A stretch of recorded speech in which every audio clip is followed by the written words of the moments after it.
Hello everyone, welcome to another video. This one is going to be about 24 books that I want to read in 2024. I've seen a lot of people doing this video and I feel like I'm definitely a little bit behind on getting this out there because most people posted it like January 1st or even in December, yet here we are at the end of January and I am now getting to it, which if you know me, this is no surprise.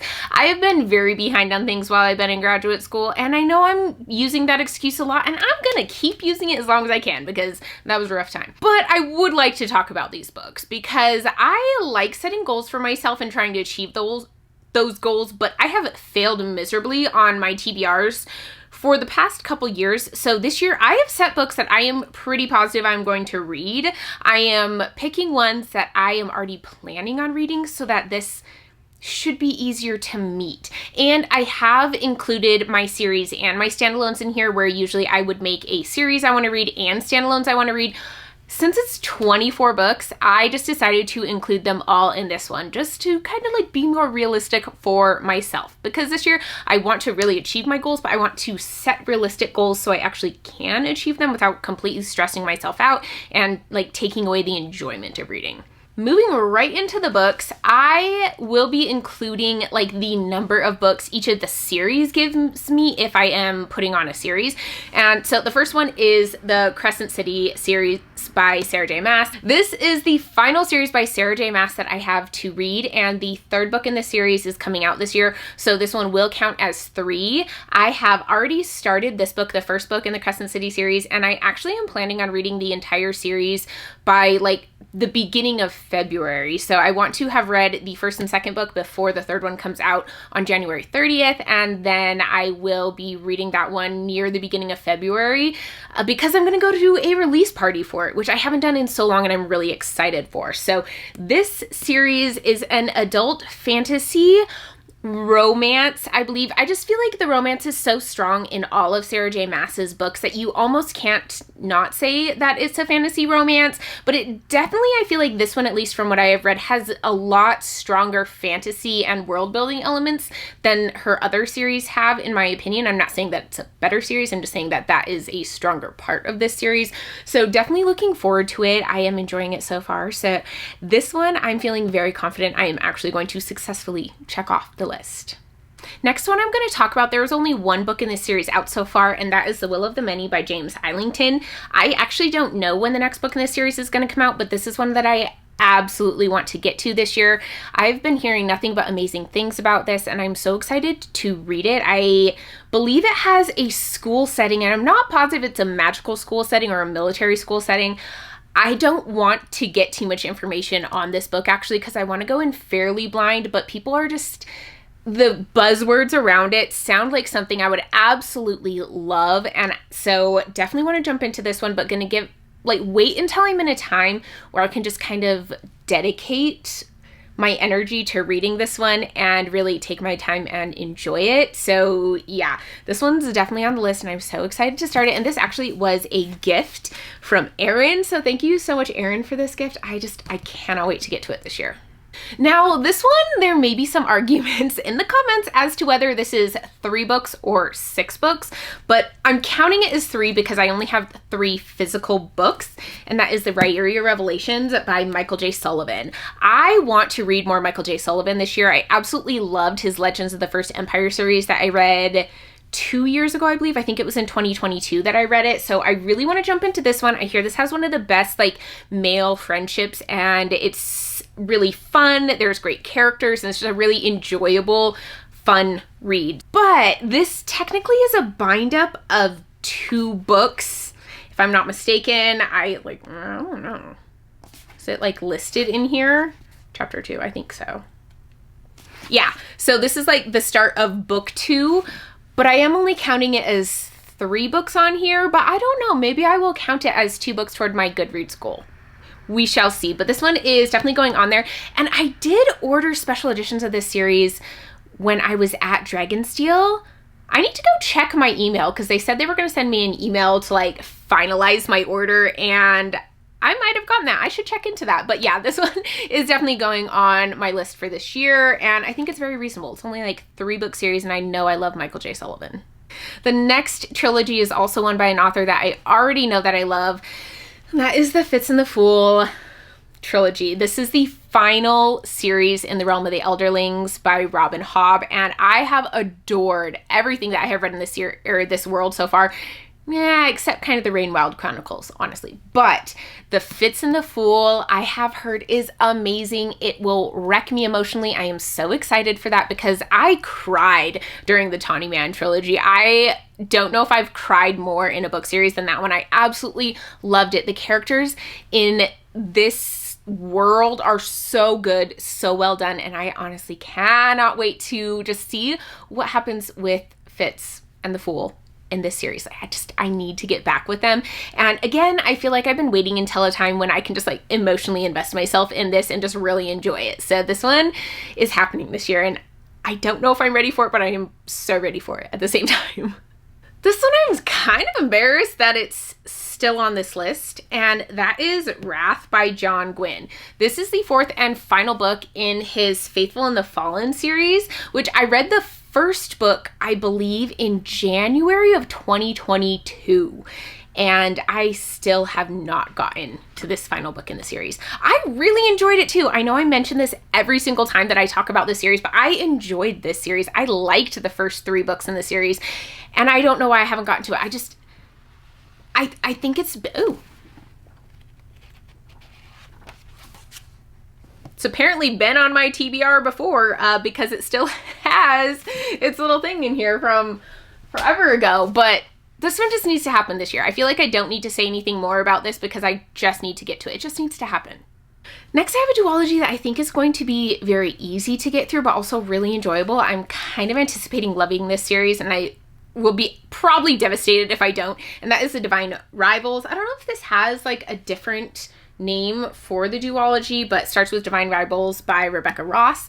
This duology is complete. Both books are out, and I got both of them at the Barnes & Noble hardcover sale, so I can't wait to get to this. This just sounds like something I will love. It has like more of a kind of rivals to lovers, if I'm not mistaken. Well, it sounds like it in here. There's like letter writing, beautiful love story. I think this is going to be for me. I think I will really enjoy this. And I do feel like these books would be great for like my 48-hour readathons that I do sometimes. So keep an eye out for that. But yeah, I think I'm going to love these books. And since this is a duology and completed, I think it's perfect to put the series on for this year. Next ones I'm going to hold up together because, again, if you've been watching my channel, you know that I've been putting these on to be read forever, and that is Yumi and the Nightmare Painter and The Sunlit Man by Brandon Sanderson. These were the final 2 books in his Kickstarter campaign that he did, where he wrote these secret novels during COVID lockdown and then published them through a Kickstarter. I love the covers. I love Brandon Sanderson. These are both in the Cosmere, and I am trying to catch up on everything in the Cosmere by the time the 5th Stormlight Archive book comes out at the end of this year. So these 2 have to be read. And I hear particularly Sunlit Man because it has a ton of Cosmere connections, and I just want to catch all those Cosmere connections this time. Well, as many as I can. I'm probably not going to catch all of them because Brandon Sanderson is amazing at putting Easter eggs in his books, but I want to be on top of some of these connections. I want to just have all of this knowledge going into the 5th Stormlight book. Plus, I think I'm going to really love them, particularly Yumi. I have very high hopes for this because I hear it's a, like, he said, she said romance, and I'm intrigued to see how Brandon Sanderson does a romance book. So yeah, these are on there, and they are definitely going to happen this year. This is absolutely ridiculous. Speaking of ridiculous, the next book on this list is Master Artificer by Justin T. Call. This is the sequel to Master of Sorrows, which I read, gave 5 stars, absolutely loved. And then I think it was last year, I reread the first one so I could read this one. And then I read the first one and never got to this one. I don't know why, because I love the first one so much and I'm really excited to read this one. I have this beautiful copy of it. It's like has writing in it. It's signed by the author. He dated it for like release date, and I just found this in the bookstore. Like, this wasn't something I ordered special. This was just found at the bookstore. Did not know this would be happening in the book. I mean, even my husband picked this up for me. Like, I went and looked up at different Barnes & Nobles and he was driving home. I'm like, hey, this Barnes & Noble has this book, pick it up. And he did on release day. And I still have not read it. And it's dated. When was the release day of this? May 15th, 2021. I mean, that was like almost 3 years ago. I need to read this book because I loved the first one. I also have not heard anything about the release of the next one though, so I'm a little worried about that, but I still want to get to this one this year. Another sequel that I don't know how I haven't gotten to it yet is Hellbent by Leigh Bardugo. I loved Ninth House. I think Ninth House was my favorite book of the year it was released, whatever year that was. Maybe that was 2021 as well. I can't remember. But I still haven't read Hellbent, and I really, really need to get to it this year. I don't know when the next book in the series is going to come out, but I still want to be caught up on these. And I haven't decided whether I want to reread Ninth House before reading Hellbent, but I think I do. I think that's probably the best way for me to go. But I love this world and I like the characters and I want to see what happens. So again, this is another one I don't know why I haven't gotten to it yet, but I'm absolutely going to get to it this year. Another continuation of the series, well, actually, this one's going to be the final 2 books in a trilogy, and that is The Atlas Paradox and The Atlas Complex by Olivia Blake. These are the sequels to The Atlas 6, which I, again, read and really, really loved.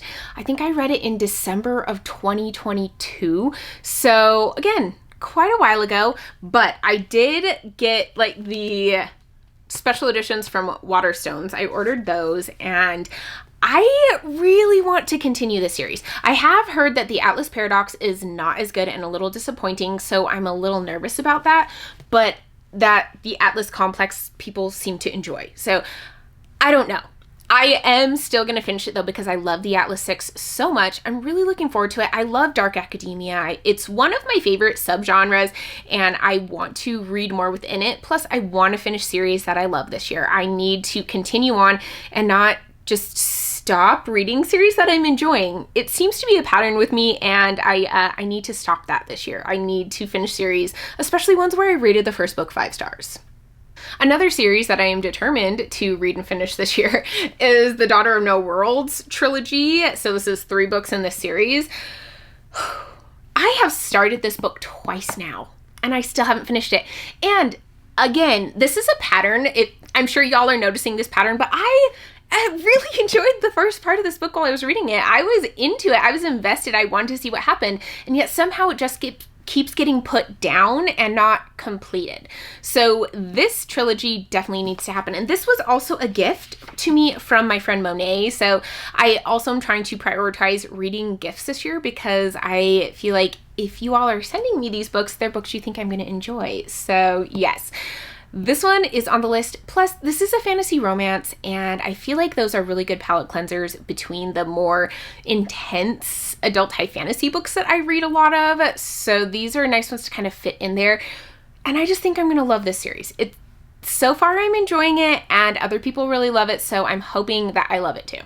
And the final 2 books on this list, I'm only holding up one of them because they are quite chunky, and that is The Roots of Chaos. Not necessarily duology, but there are 2 books in this world. So The Prior of the Orange Tree by Samantha Shannon is the main book that came out first, and then the prequel to that book was A Day of Fallen Night.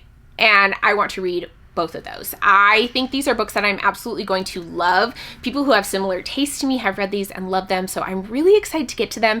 And this is another one that I think was on pretty much every TBR for like a good 3 or 4 month period there, and I just never got to it. And it's not really that it's super long and thick because I read a lot of long, thick books. I just think that this is one that I think I'm going to love, and for some reason I put those books off. I don't understand me. I don't get me either, but this is going to happen this year. These 2 are going to be read, and I am just so sure that I'm going to love them. So yes, these are happening. I have like 2 special edition sets of these books too, and then I have regular sets of them. I can't have 3 editions of books and have not read them. That's absolutely ridiculous. So those are 24 books that I am planning on reading in 2024. I know that there is a lot of adult high fantasy on here. There is a lot of very thick books on here, but I think it'll be reasonable. I combined my series and my standalones this time, and they're all books that I really, really want to read, and a lot of them are in series that I have already read a book of and loved, so I think that this is reasonable. Oh, again, every year my sister makes a graphic of her guessing which of the books on my like yearly TBR I'm actually going to finish. So hopefully she'll make one for this year, and this year I can get 100%, maybe prove her wrong a little bit, because she tends to guess pretty well, and she tends to guess that I'm gonna read maybe half. So this year is gonna be my year to get 100%. I am determined it's gonna happen. Let me know what books you are really excited to read this year down in the comments, and I will see you all next year to go over how I did in this one. Bye.